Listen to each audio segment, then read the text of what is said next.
Babalik ako.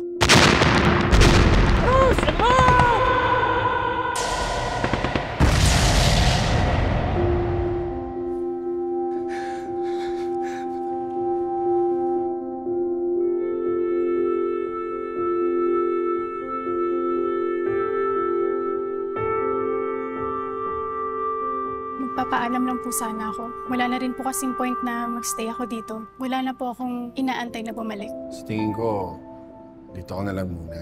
Yun din naman ang gusto ni Michael eh.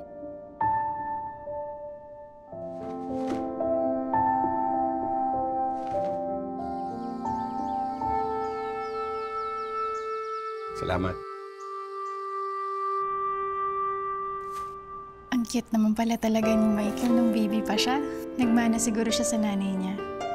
Pero hindi naman ako ganun kapangit ah.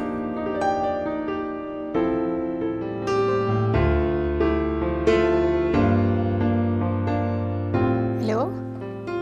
Yes, si Abby po ito.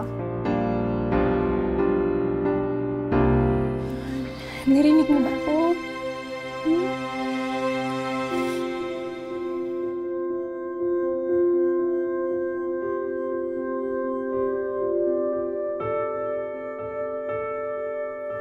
Anak.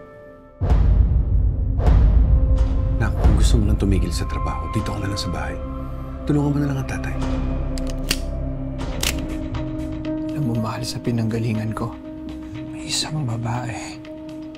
Nahuli ng asawa na may kalabuyo. Hindi mo naman siguro gagawin sa akin yan, mahal, no?